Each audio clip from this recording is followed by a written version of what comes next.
La poma que volia ser estrella.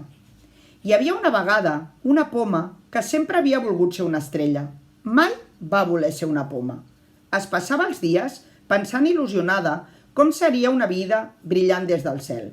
Cada matí, les seves companyes pomes la convidaven a unir-se a les seves xerrades i converses divertides, però la poma mai volia participar.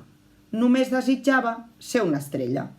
Un bon dia, veient una cabra que pasturava per allà i mirava cap al cel, la poma li va preguntar: «Cabreta, tu saps on dormen de dia les estrelles?» La cabra, somrient, li va dir: «Que no saps, estimada poma, que les estrelles estan al cel dia i nit? La gran llum del sol no ens permet veure-les, però allà estan, en l'infinit cel, sempre il·luminant».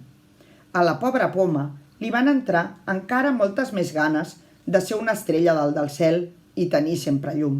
Però era una poma i això la posava molt trista.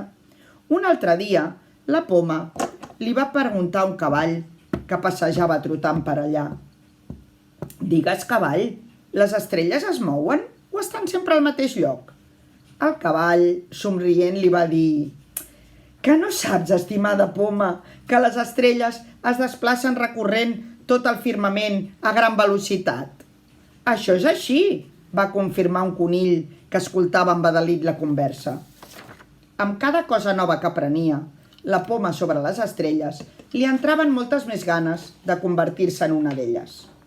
Va passar la primavera i la poma va anar creixent i madurant. Sempre trista, desitjant convertir-se en estrella, no era feliç. Després va arribar l'estiu i un dia una família es va acostar fins a la pomera per organitzar un pícnic sota la seva ombra.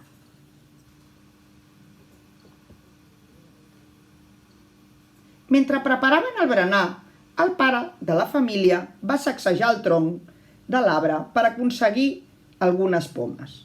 Diverses van caure a terra, entre elles la trista poma que volia ser estrella.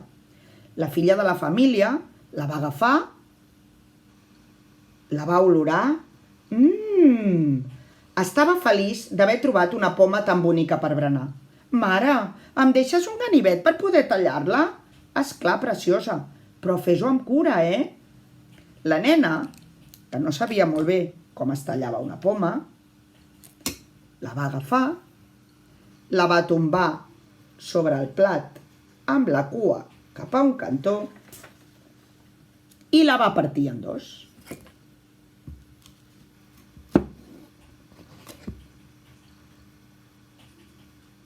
Quan va separar els dos trossos, la nena es va quedar sorpresa en veure l'estrella que hi havia a dins del cor de la poma. Emocionada, va dir als seus pares: «Mireu, mireu! Quina meravella! Aquí hi ha una estrella!» La poma havia viscut tota la seva vida trista, volent ser una estrella, sense adonar-se que ja ho era. La guardava dins del seu cor.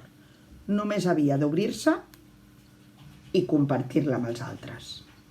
I vet aquí un gos, i vet aquí un gat. Aquest conte s'ha acabat. Us ha agradat? Espero que sí.